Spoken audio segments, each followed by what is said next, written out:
We talk so much about misogyny. Most women can't tell you what the term is for a strong distaste and hatred for men. Yep. What's the term? Misandry. Most men's experiences that we keep labeling as incels, we keep labeling as misogyny, their experiences in co-worker situations, in the schools, dating, on dating apps, is that a lot of women are either misandrous or they're so reductionistic of men that if you don't have the money, you have no say and you need to shut up. And even if you do have the money, it's happy wife, happy life once I'm in your life. Damn. This brother good. The callous response that the woman investigator had when he tried to bring it to her attention, like, I think there's more that's going on with this case. And she said, I just want the attention to be on the victim, on the girl. And what I would suggest is there were two victims. It's just that one died.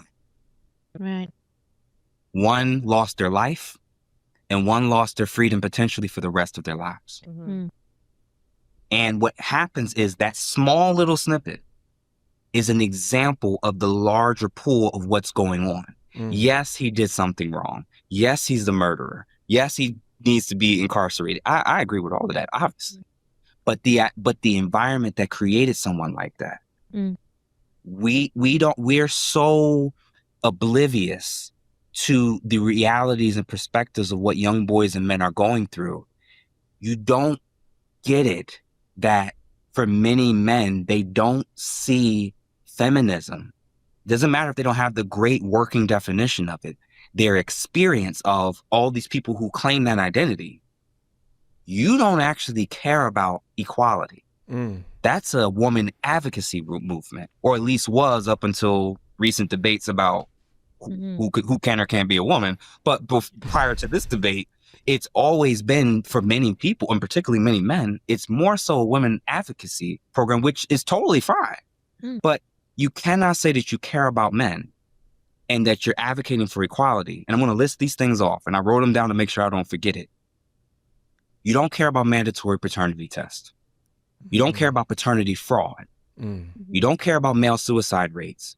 You don't care about equalizing hard, laborious jobs outside. You don't want to equalize that.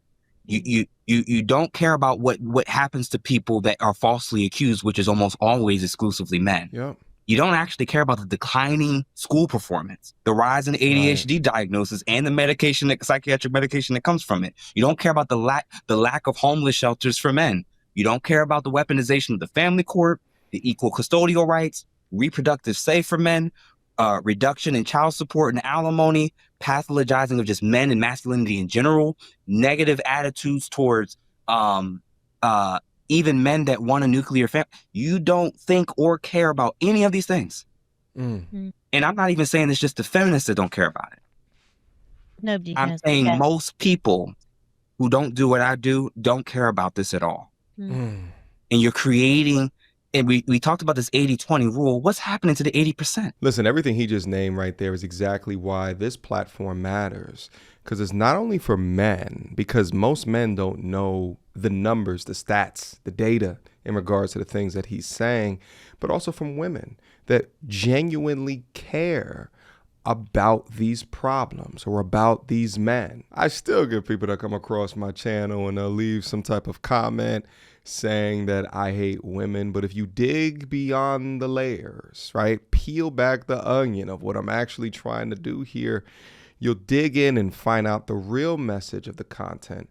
The purpose is to expose the lack of empathy toward men and to reclaim the right to hold women accountable for their own actions and behaviors. Because without the accountability or the critique into the behaviors, then there will be no burning platform created that men can benefit from to reduce some of these ridiculous ass numbers. You don't care. Not good. And the beauty is if I just get the man I want, if I just get the partner I want, if I just, I don't care. I don't care about what's happening with men. Let's bring the attention back to women. That's what the detective did in that show. Right. And that is what society in Western cultures is unfortunately like. Most people only care about males or boys or men if they are their brother, their son, or their father or their uncle or their close friend. This society, in the quest to be fair to women, to improve their rights, allowed the worst representatives to take it to its furthest extreme. Right. When we talk so much about misogyny, most women can't tell you what the term is for a strong distaste and hatred for men. Yep. What's the term? What's Misandry. misandry? Being a misandrist. Most men's experiences that we keep labeling as incels, we keep labeling as misogynists, their experiences in coworker situations, in the schools, dating, on dating apps, is that a lot of women are either misandrous or they're so reductionistic of men that if you don't have the money, you have no say and you need to shut up. And even if you do have the money, it's happy wife, happy life once I'm in your life. Damn. This brother good right here. But this is the problem with the feminist movement, and it still runs rampant today. They scream equality from the mountaintops, but at the end of the day, still expect men to protect and provide while tearing down those same very men with messages that men are worthless, that they don't need men, that men ain't shit, that they are the leaders, and, you know, that they boss babes that don't need no man. One of the issues that I want to add on to his list of issues is that men are not seen as essentially beneficial parents. And we have the state so willingly to assist in collecting child support through threat of violence onto the men that doesn't pay. Many of these modern day women just see men as ATM machines, bank accounts, while also not wanting to do any of the wifely duties that traditionally our ancestors were required to build and sustain a strong family. I find it interesting that so many women require men to have this great deal of empathy. Meanwhile, modern women in general have no empathy for the modern man. I done told my wife, we joke around about it all the time. When we're amongst other couples and friends, she sarcastically say all the time, the one thing I appreciate about Jeff more than anything is he's the same exact person in home as he is in public. Right. He doesn't change. So if I'm going to say no, I'm going to say no. If I'm going to disagree, I'm going to disagree. And men not going through the natural maturation process as teenagers, as early adults, because they literally don't have the opportunity to with women. We can't be shocked anymore that there's an environment that's festering of boys and young men who unfortunately have a strong distaste. And I would argue, not even for women in general, women in the Western cultures and countries. Yeah. This is why they're running to the other countries and cultures where men are at least still seen as valuable, relevant, important. No, I think I will break a point. Damn. How you respond to that? I think that like anything in the West, to redress any imbalance in anything, we've had to go to some crazy level to the other side and come to a middle thing. And why are we so surprised? Why do we have to have shows like Adolescence that quite frankly are pretty late in the game in terms of culture? We're very late in the game. And like you said, I talked to quite a lot of my friends, who were all parents, and they had no idea I knew about it. I'm doing this podcast and I see these comments all the time, and I was very aware of it. I've read a lot about it. I had no idea about it. And I'm like, you have teenage children and young adult children. How do you not know? How are you that ill-informed? I agree with you. To me, you know what's crazy? Yeah. I'm sorry to cut you off, but you want to know what's crazy? When you're in a market and environment where both parents got to work long hours and both parents are out of the home for extended periods of time and both parents have to figure out so much and you don't even have one parent that's like really super involved versus they both are kind of got 40-hour work schedules and one may have to do additional overtime and the cost of living is exploding. It's harder than ever before. Oh yeah. For parents, men and women, fathers and mothers, it's a lot harder now. We are living in an area in New Jersey where our property taxes per month is the cost of most people rent across the world. Get out of Jersey, baby. Where our daycare is more than the cost for daycare for 1 to 2 kids is the equivalent of what 50 to 60% of people in the world make. Just before he goes on, I want to address that Passport Bros comment in that many of these women don't understand that it's really not men having a distaste for some of their behavior, but it's the distaste that is popularized in the West, ergo the Passport Bros. And when you live in a society, a capitalistic society, that requires so much from both men and women, you find yourself on this hamster wheel of life. There's some real consideration to work hard in the States, in the West, for a period of time, and then go elsewhere where the purchase parity is so favorable. Because that man who wants to have a family but gets on because of the job that he has or like what he's built up for himself can go abroad and live like a king. And it is more so likely to build a household where one person is working while the other, or the woman or the wife, can stay at home and tend to the children. It is damn near impossible to do that in high cost of living cities like Jersey, but some of these places abroad, very plausible. Quick emergency meeting. I was recently searching for my name online and found way too much personal information, which brought me down this weird rabbit hole of how that could have happened, and found out that there's companies out there called data brokers that will sell your data to marketers, scammers, and even stalkers. And it's a nasty, disgusting feeling knowing that there's bad actors out there selling my information, selling your information for profit. But that's why I'm recommending today's sponsor, Aura. Now, I use Aura to automatically remove my information from these sites and keep my information off. But they do other things as well, such as bank fraud and identity theft alerts, VPN access. But guys, utilize my link down in the description box down below for a 14-day trial. At least see if you've been compromised. Privacy is king in this day and age, and you should know if your information is out there. So again, utilize my link, aura.com/MTR, in the description box down below to try 2 weeks free. That's way more than enough time to see if your personal data has been exposed. Go now. Kind of difficult to be super duper involved and actually know what's going. You know what she saw? My son's home. He turns the light off when I tell him to turn the light off. And he doesn't get in trouble. He goes to school every day. He gets good grades.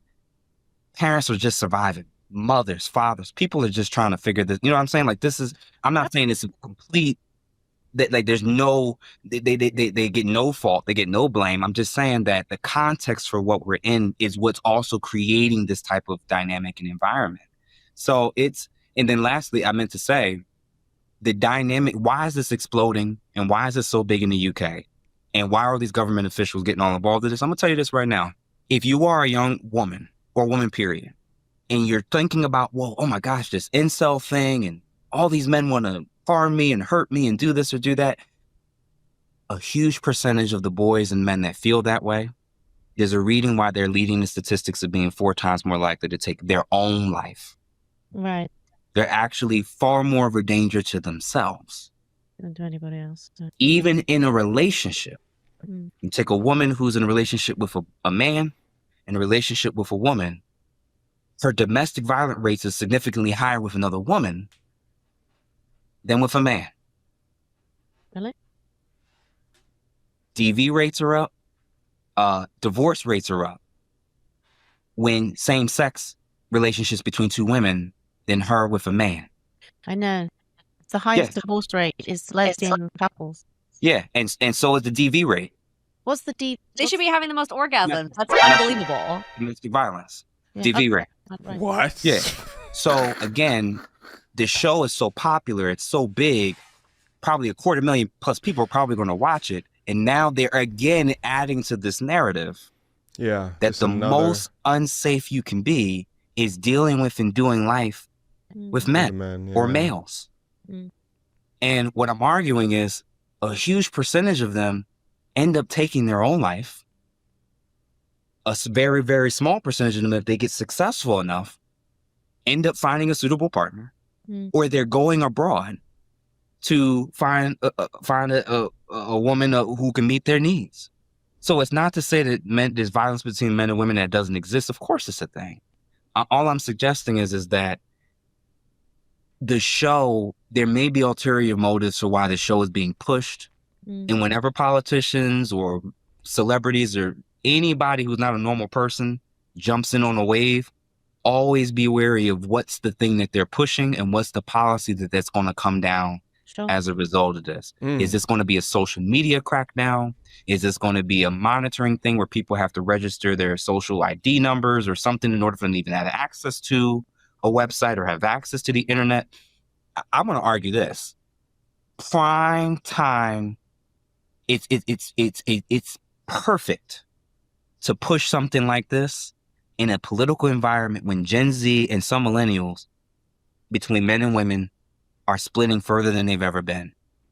And then you have a huge pool of women who are looking for explanations to justify why all these men are splintering off and voting differently than us, thinking differently than us, going their own way, not wanting to marry women. There's got to be some explanation for it. And it can't possibly be because of our decision-making, our hierarchy of what we're attracted to or not attracted to. It can't be us. It's got to be because they're all incels. Right. It's got to be because they just outright hate women. It can't possibly be because there's been an environment that's been telling them that we hate you. And again, this is why the platform is so important.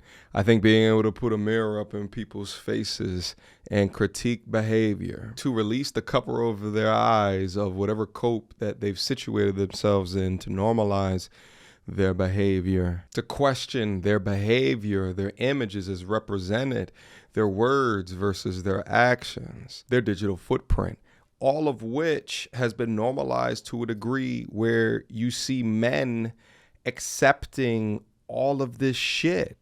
We supposed to be kings out here, but we accepting garbage behavior. You get treated like shit when you want a woman that can cook. Meanwhile, most women today, modern women today, don't even know how to make rice. Failure! You guys ever heard of the term hoeflation? Well, I'll take the hoe out of it for my purposes, and I'll say it's femaleflation. The costs seem to be increasing while the relative value to a man is decreasing. That's why so many modern men today are now rationalizing marriage. And as they rationalize and they look at the experiences of other men around them, they're like, is the juice worth the damn squeeze? Maybe all blame should not be placed on men and the environment that both men and women are currently situated in. This is why it's so important to talk shit about bad behavior, which is why it's so important to bring back shame. Link to the Bring Back Shame shirts in my YouTube shelf down below. Let's go. Can't possibly be that. It can't be society or culture or the colleges or liberal. It can't be any of those factors, or even how we treat the men who we think don't check off all about. It can't be none of that. It's got to be because of this Netflix series, and now we need a policy to deal with that. Yeah. That's the level of thinking that I want all of us to start to get better at when we watch anything on social media, anything on streaming services, because I would argue much of the things that's impacting us and influencing the quote unquote gender war is not even coming from in here. It's coming from what we're seeing on screens and on these computers. When I walk around in everyday life, men and women still open the door for each other. A woman's in trouble, men are still going to rush to help her. A black man, a white man is hurt in some way. Whoever the race of the person is, they're still going to try to intervene and help them. I'm trying to lift a heavy box. My white neighbor going to come and lift it up. Somebody who's gay or trans, if they need help or support, it's still happening. Hate exists, I know that. But I'm telling you, the social media, the trends, what's going viral isn't actually 100% a reflection of what's actually happening in most of our lives. You're actually not walking around and most men are spitting at you, calling you names, attacking you. That's not happening in modernity, not in mass. The majority of a huge percentage of the men that's a threat, they're arrested, they got records. No, absolutely. Like, I think obviously social media makes it look like Magnifies. everyone is out to get you. And that's why we're having something problem. So now adolescence, Mhm. as true as it is about exposing something that a lot of people didn't know, what's the takeaway? That this is For the happening people, everywhere. this is happening everywhere. Mhm. It's crazy. It's so much going. Like, I'm gonna be honest with you. The U.S. and our thing of violence, we have the monopoly. It seems like on school violence. It's insane. We're not using knives. We're using guns, Yes. and much of it is in response to being bullied or being radicalized with some particular political or religious ideology. That's usually what it is. It doesn't make it any better, Yeah. but it's really not heavily connected. No, there is no significant data that shows that this is happening in mass. I'm telling you, if you went to the data and looked at UK stats of who's the primary groups doing the stabbings, and the knifings, it's not who you saw on the show. Right. It's not who you saw. We don't have to go political or go into who is and who isn't doing. It's not who they showed on the show. You have a market of white males who feel so angry and disenfranchised and feeling like they're being blamed for everything, and they're not allowed to hold an opinion, not allowed to hold a view. And now you're shocked with the reactions and responses of what's coming. And it's not even all violent. There's just a noticeable shift. And in the end game, everybody can say, well, we're all going to lose in the end. The mountaintop is undefeated. Father Time is undefeated. Mother Nature is undefeated. The men post 30 who can figure out how to get what they need in order, physically, emotionally, financially, they have the leverage. The most leverage a woman's going to have is when she's her fittest, youngest, most fertile self. Of course. 100%. I say this all the time. Because I hear so often, oh, women are the gatekeepers of sex. And you're like, they are when they're young. When they're young, but you start to, I think women sort of 30, 35, you start to sort of, it's not that you're not attractive, but you're not attractive to the same age as men, whereas men can look up or down or along. Whereas women, the older we get, we can only look up in age or down in age. I mean, I always say to my husband, if I, God forbid we wouldn't get divorced, or if we got divorced, he could find anybody of any age, and it would be a younger woman, absolutely be a younger woman. You said he's a lawyer, right? Yes, he's a lawyer. He can marry who he wants. What are we talking about here? Exactly. No issue. There's be a line. Exactly. There's gonna be a line. It don't matter how he look. It don't matter how he dress. When they hear lawyer and they hear widow, oh, he need food. He need. Oh no, it's true. Whereas I'd have to marry an 8-year-old For sure. and my goal would be like. I'm also marrying an 80-year-old, by the way. Oh, I'm not 80-year-old. saying there's anything wrong with that, but Here she go. but it changes. I mean, we could obviously go on forever talking to you. There's so much to talk about. I know. There's so much I wanted to go back for 1 second. Yeah. Did you finish all of your thoughts on the cheating? Because we may have skipped a bit. So I wanted to get into the points on cheating because this is riveting. This is very interesting content. But the points about the magnifying glass of social media is 1,000% true. The thing is that the delineation, right, the understanding of how much of what is being formed by our media or our social media versus what we take in the real life experiences is very real. Even before social media, it was media in general, right? The fear mongering done by major news outlets and what we would take with that into reality is a very real thing. So being able to look at your screen, and now with the incoming wave of AI video, which is currently indistinguishable, and I'm not even talking about Google VO3, there's ones beyond that now, all right? But within that wave, things are going to be created to further distort our perception of what it is that's happening around us. So I agree. The most healthy of us can decouple what they see versus their actual experiences. But I would also argue most cannot. Yeah, I definitely prepped for this part because I figured this question. Let's let's go. It'll be our last little segment of the show because we've already gone over an hour, which I love. But I'd love to hear your thoughts on this. The main thing I'm going to say is I'm careful to avoid what's called a naturalist fallacy.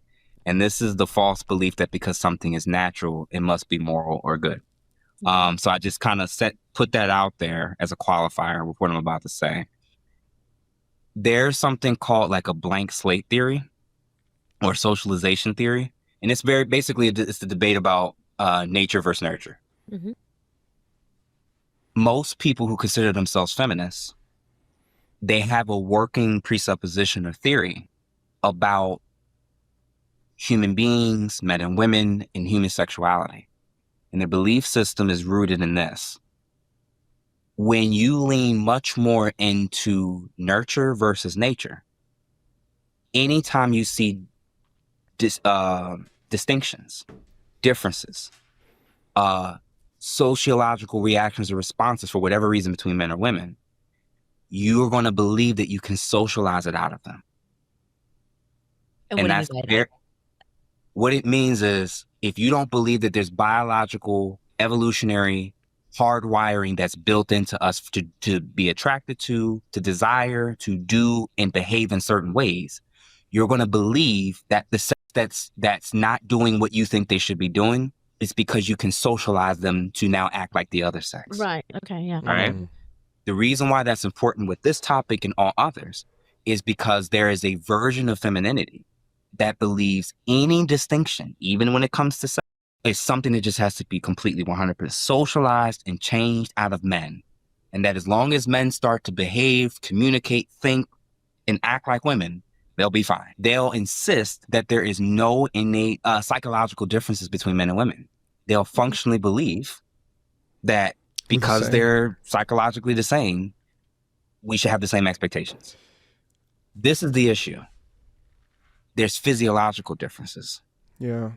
Innies and outies. The physiological differences some are very minute, but then some are massive with huge implications. Guys, I'm going to stop the content right here. I'm going to leave a link to this podcast down in the description box down below in case you want to go take a look at the forthcoming thoughts.